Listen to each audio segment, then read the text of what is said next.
Hi guys, it's Miss Spiegel, and I am here to read you one of my very favorite picture books. I usually read this picture book to my social studies class each year as we're studying the Civil War, and I'm excited to share it with you today. The title of our story is Pink and Say by an amazing author, Patricia Polacco.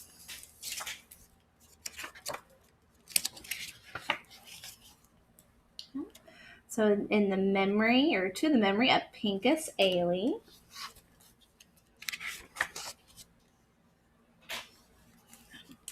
When Sheldon Russell Curtis told this story to his daughter Rosa, she kept every word in her heart and was to retell it many times over in her long lifetime. Sheldon had been injured in a fierce battle and was left for dead in a muddy, blood-soaked pasture somewhere in Georgia. He was a mere lad of 15. He lay there for 2 days by his reckoning, only to slip into unconsciousness and fever. He was rescued from this field by another lad who had also been separated from his company. I will tell it in his own words as nearly as I can.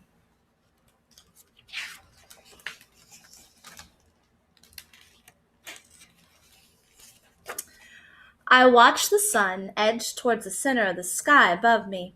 I was hurt real bad. For almost a year I'd been in this man's war, the war between the states. Being just a lad, I was wishing I was home. My leg burned and was angry from the lead ball that was lodged in it just above my knee. I felt sleepy and everything would go black. Then I'd wake up again. I wanted to go back to our farm in Ohio, and sometimes, when I'd fall into one of them strange sleeps, I'd be there with my ma, tasting baking powder biscuits fresh out of her wood stove. Then I heard a voice, and for a moment I thought I was fever dreaming, but then I felt strong hands touch my brow and splash water in my face. Being here, boy, means you gotta be dead, the voice said as he gave me a drink from his kit. Where you hit, 'cause if it's a belly hit, I gotta leave you here, he said. I'd never seen a man like him so close before. His skin was the color of polished mahogany. He was flying Union colors like me, my age maybe. His voice was soothing and his help was good. Hit in the leg, I told him. Not bad if it don't go green. Can you put weight on it? He asked as he pulled me up to my feet. We gotta keep moving. If we stay in one spot, marauders will find us. They're riding drag and looking for wounded.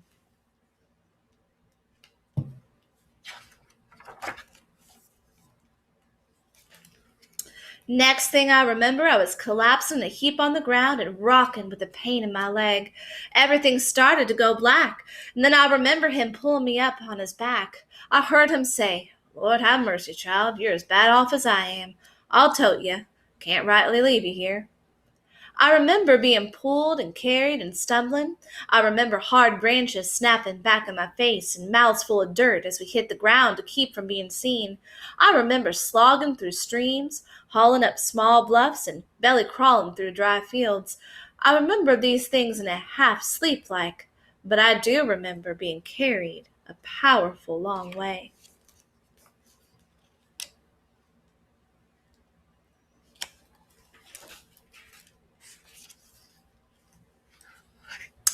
The fever must have took me good because I could feel cool, sweet-smelling quilt next to my face. Soft, gentle, warm hands were stroking my head with a cool, wet rag cloth. Look at that morning that's coming, a woman's voice said as she spooned oat porridge into me. Do your mama know what a beautiful baby boy she has? Where am I? Is this heaven? I asked. She tossed her head and laughed. No, child. Pink has brought you home to me. Don't you remember? The mahogany child, I thought. Both you children been on the run for days, and a miracle of God Almighty brought you both here. Yes, indeed, child, a miracle. I remember thinking, could this war have been so close to this lad's home? I couldn't imagine having a war right in his backyard. I looked over and saw him looking out the window light. Guess you don't remember much, he said. I'm Pincus Ailey, fought with the 48th Colored, found you after I got lost from my company.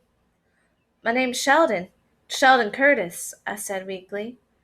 This is my mother, sweet Momo Bay, he said as she smiled at me.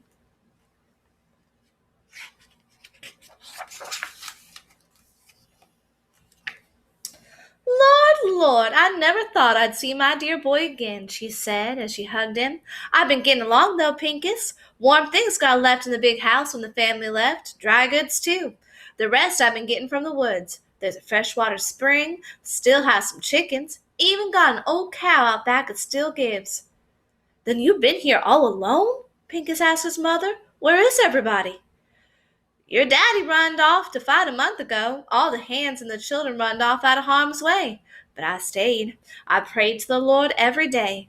My prayers were surely answered because he brought my baby boy back here to stay, she said as her face beamed. You ain't never going to leave your mama again, are you, child? She said softly. Pinkus looked troubled and didn't answer. I'm going down to the stream and pound these clothes of yours, she said as she ready to leave us. If you hear marauders coming, get for the root cellar door. Stay down there till they gone. That's what I've been doing. Marauders here? Pinkus said with alarm. They seen there's nothing here for 'em, child. Nothing.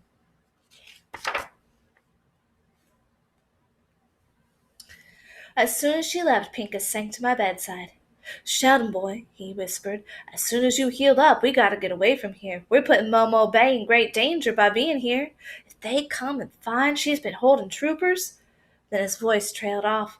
We gotta get back to our outfits if we can find 'em. You mean go back to the war? I asked. I must have gone pale as he went on to say, It's the only way, ain't it? Then he looked at me. Sheldon, you all right? You look bothered, he said as he eased me back. You can call me Say, I said. Everybody in my family calls me Say, not Sheldon. I expect you're my family now. Near enough, Say, near enough, he said as he chucked the blanket under my feet. You can call me Pink, he said softly as he smiled.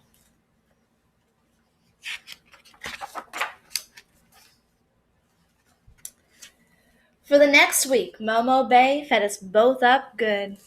Raw milk and cornbread never tasted so good in all my born days. It were the first time in months my victuals didn't have any mealy worms in it. She saw to it that I tried to walk a little every day. So's that mean-looking leg don't go stiff on you and cripple up, she'd say. This place wasn't that much different from our farmhouse in Ohio. More poor, maybe, but it smelled the same, like pine boards and good cooking. A mess of beans with salt pork, cornbread, greens, and onions. When we slept, she sat near us, stoked the fire, and watched over us. Never thought I'd feel safe enough to sleep again. My mother and Kalo, my father, jumped the broom on this very spot, Pink said as he walked me on my first day outdoors. And that there was the master's house, Master Ailey. Pink spoke softly as he helped me along. How come you have his last name? I asked. Boy, when you owned, you ain't got no name of your own. Even Kalo had to take that name.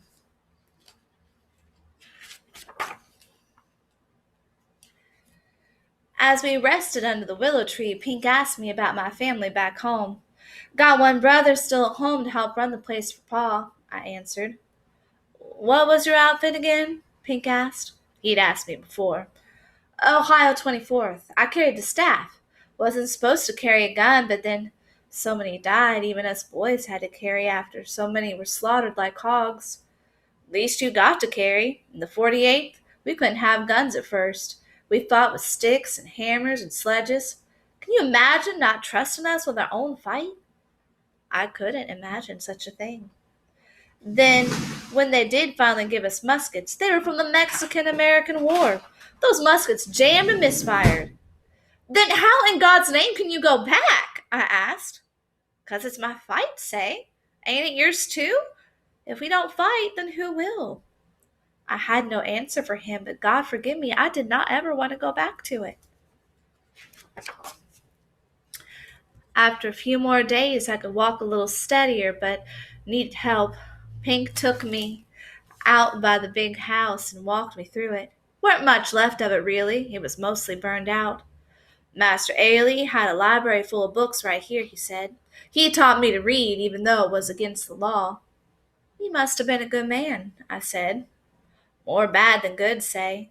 Sometimes I think he just liked being read to.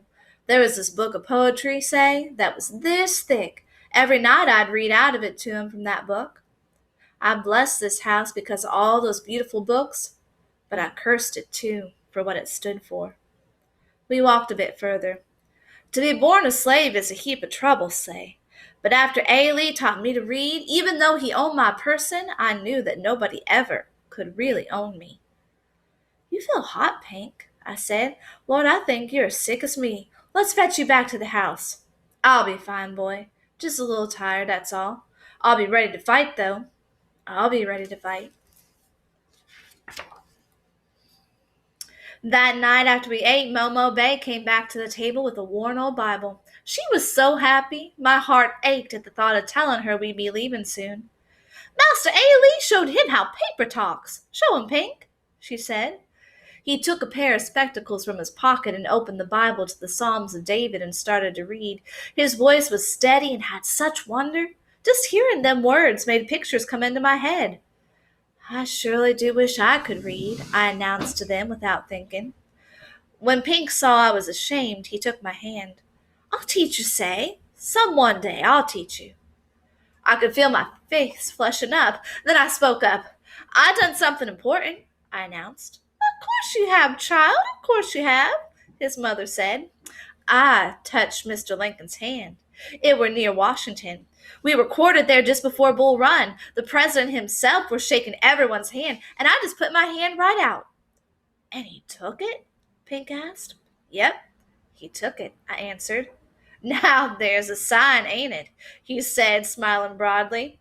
Touch my hand, Pink. Now you can say you touched the hand that shook the hand of Abraham Lincoln. Next best thing to touching him, Momo Bay said in wonder. Most of the next day, Pink was studying an old map. Marauders don't fan out further than 30 miles or so from the camps. If they come here, then their units must be close. We got to get south of the river. See here, say? That's where my troops were headed. We can meet up with them about here, I figure. Meet up with who? You ain't leaving, his mother's voice caught as she came upon us. Now, my mother, you knew we couldn't stay here. You had to know that, he said as he tried to calm her. No, my babies, my dear babies, she cried. She was inconsolable for a time.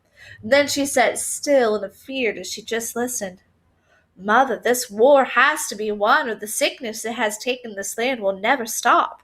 Pink always called slavery the sickness. When we talked, we have to go. He knelt at her feet. By the look that came into her eyes, she'd known this day was coming. I could feel my breathing catch. My chest was heavy, my hands were sweating, and I felt sick at my stomach. I knew I had to tell Pink something. I just didn't know how.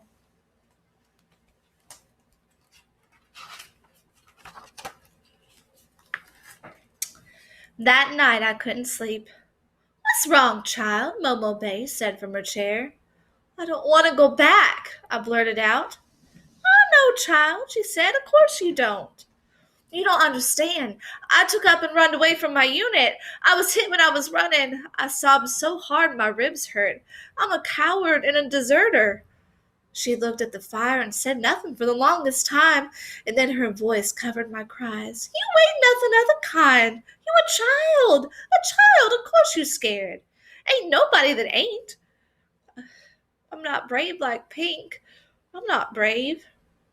Child, being brave don't mean you ain't afeared. Don't you know that? I don't want to die.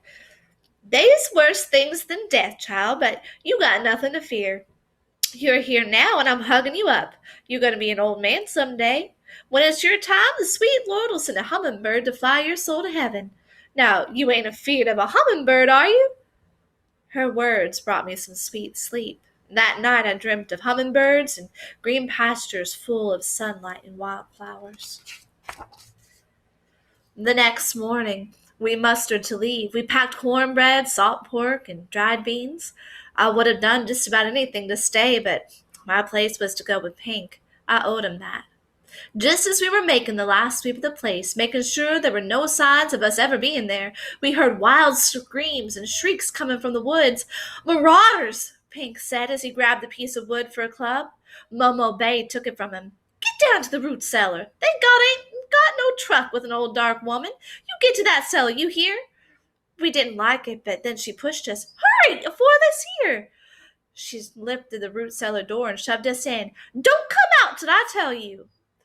We heard the porch steps creak as she ran from the cabin. She's drawing 'em off, Pink whispered. When the marauders came in, my heart was pounding so hard I was sure they could hear it up there above us. There was a terrible commotion as they ransacked looking for food. Then there was silence. A single shot echoed through the trees outside. They let out a war whoop as they thundered off. We waited for Momo Bay, but it didn't come. Finally, we climbed out and ran outside, only to see Momo Bay lying just beyond the porch.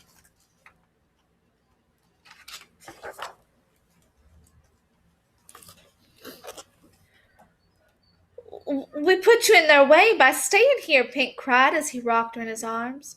Her eyes were looking in a faraway place as he closed them. Your son loves you, Momo Bay. Your son loves you, he sobbed as he kissed her. We both held her hand until there was no more warmth in it. After we buried her under the willow tree, we set out. Pink figured we were a 3 days' walk from Union troops. He watched the movement of the sun. Her words still rang in my heart, her words about being brave. My steps were as sure now as they had ever been since the war started. We walked in the open, as clear as a country stroll, until the morning of the second day. Then we knew we were being followed. Take these, Pink said as he took his spectacles from his pocket. If they catch me with them, there'll be trouble for sure. When they caught up to us, one of them yelled at me, Where are you going, boy? I was afraid to answer because of my northern accent. It would dead sure give us away. Boy, what outfit you part of? Their leader barked. I couldn't answer. You Union boy? One jeered as he pulled my uniform from my knapsack.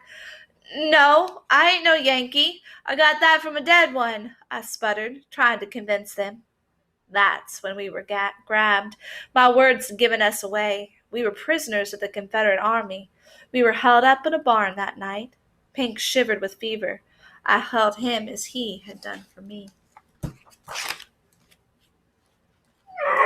The next morning we were thrown into a boxcar. We rode for what seemed 2 days, stopping many times.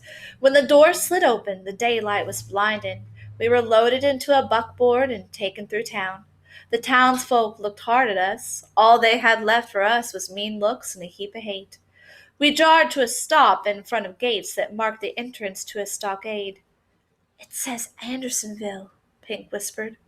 My heart stopped. I had heard of this place. It was one of the worst of the Confederate camps.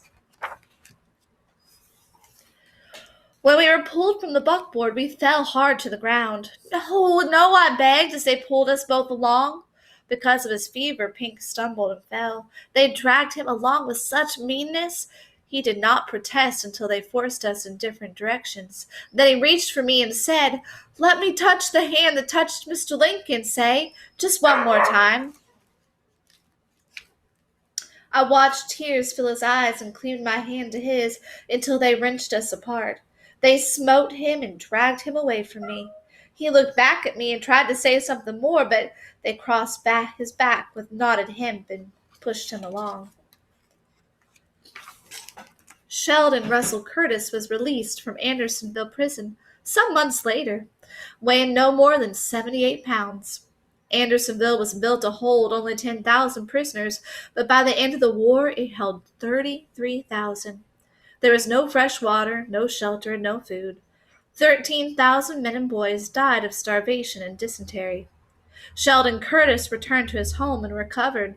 He settled in Berlin Township in Saranac, Michigan. He married Abigail and Bernard and fathered 7 children. He became a grandfather and a great-grandfather during his long lifetime. He died a very old man in 1924. Pink Azalee never returned home.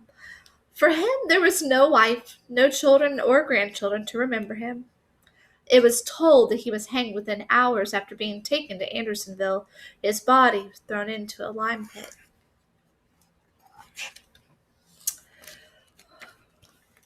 I know this story to be true because Sheldon Russell Curtis told his daughter Rosa. Rosa Curtis Stoll told it to her daughter, Estella. Estella Stoll Barber, in turn, told it to her son, William. He then told me, his daughter, Patricia. When my father finished this story, he put out his hand and said, "This is the hand that has touched the hand that has touched the hand that shook the hand of Abraham Lincoln." The end.